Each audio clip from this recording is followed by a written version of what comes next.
India नहीं है भाई, ये नेपाल है। गंदा मत करना और पानी डालो उधर, पानी डालो जल्दी।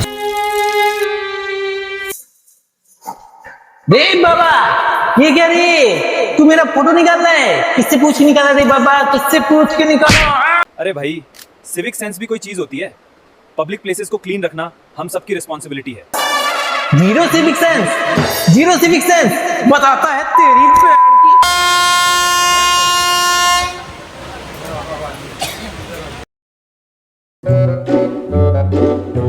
सो फ्रेंड्स, अब ये नेपाल के लोग हमें सिखाएंगे सिविक सेंस क्या होता है।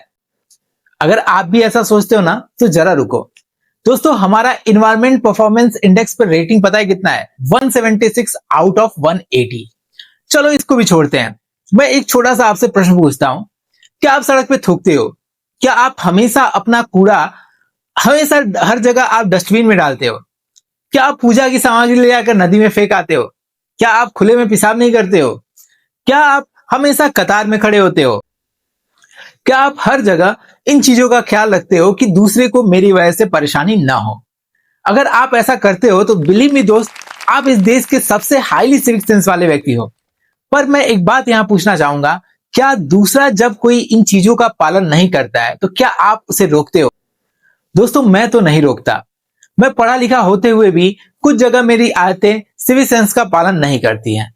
और मुझे भी लगता है कि हम जिस देश में रहते हैं, इतने महान देश में रहते हैं जहां हम नदियों को मां मानते हैं, इस देश को मां मानते हैं, और गंदगी हम ऐसे फैलाते हैं जैसे ये हमारा डस्टबिन हो। दोस्तों, बुरा लगता है जब कोई विदेशी आकर हमारी धरती पे हमारी गंदगी को देखकर हमें जज करता है, या हम किसी देश में जाते हैं और गंदगी फैलाते हैं और वो हमें जज करता है। ऐसे ही दोस्तों, आपने सुना होगा कि केरल में एक विदेशी पर्यटक आया था और टूरिस्ट वाले प्लेस पर कूड़ा करकट और गंदगी देखा तो उसने वीडियो बनाकर देश में साझा कर दिया, अपने देश में साझा किया और वायरल हमारे देश में हो गया। ऐसे ही एक इन्फ्लुएंसर आया था, वो भी ऐसे ही ट्रेन में सफाई चल रही थी और सफाई कहां, ट्रेन की सारे कूड़ा करकट उठाकर प्लेटफॉर्म पर फेंका जा रहा था, उसने भी वीडियो बनाकर वायरल कर दिया। और नेपाल में तो आजकल ये ट्रेंड बन गया है कि जैसे हमारे लोग जाते हैं, हम तो आदत से मजबूर हैं भाई, हम तो थैली खाएंगे तो भाई डस्टबिन में नहीं डालेंगे, हम फेंकेंगे सड़क पे, और लोग वहां वीडियो बनाने के लिए एकदम रेडी हैं कि आओ भैया आज तुमको वायरल करते हैं। उनके लिए तो यूट्यूब कंटेंट और फेसबुक कंटेंट बन गया है। मैं वहां उनको गलत नहीं कहूंगा, मैं गलत कहूंगा खुद को, क्योंकि हम इतने महान देश के नागरिक होते हुए जहां हम अपने देश को मां मानते हैं, अपनी नदियों को मां मानते हैं, वहां पर हम उसे डस्टबिन समझते हैं, वहां हम इतना कूड़ा करकट इतना फैलाते हैं। भाई, हमारी परंपराएं थी, उस समय लोग कम थे, पर अब तो लोग ज्यादा हो गए हैं। अब तो हमें सिविक सेंस को समझना पड़ेगा।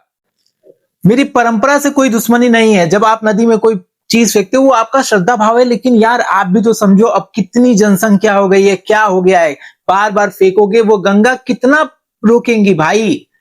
एक दिन वो गंगा खुद आके सब कुछ हमारे ही ऊपर फेंक देंगी। दोस्तों, आपको याद होगा 2014 में हमारे मोदी जी स्वच्छता अभियान लेकर आए। सिर्फ झाड़ू लगाना उनका मकसद नहीं था, उनके दिमाग में ये बातें कहीं ना कहीं थी कि आने वाला समय कैसा हो सकता है। और मोदी जी ने जो चीज सोचा था, जो करने का प्रयास किया था, वो खैर बीच में पता नहीं कहां चला गया, पर उनका प्रयास बहुत अच्छा था। आपको पता होगा, आप यूपी में और बिहार में, खैर बिहार में और पूर्वांचल के क्षेत्र में जाइए, गंदगी तो हर जगह फैली है, पर आप पूर्वांचल या बिहार में स्पेशली जाइए, आपको मोदी जी जब जीते थे तो वहां पे सबसे बड़ा मुद्दा उनका जानते हैं क्या था? जो लोग बाहर शौच करते थे, गंदगी फैलाते थे, भाई देखने लायक था यार, रेलवे ट्रैक पूरा भरा होता था। मोदी जी ने वहां पर काम किया और कुछ हद तक वो सफल भी रहे। बाद में पता नहीं क्या हुआ, वो स्वच्छता अभियान कहीं और चला गया, सिर्फ 2 अक्टूबर को अब दिखता है। तो हम इसके जिम्मेदार हैं, कोई विदेशी जिम्मेदार नहीं है। कोई हमारा वीडियो बना रहा है तो वो जिम्मेदार नहीं है।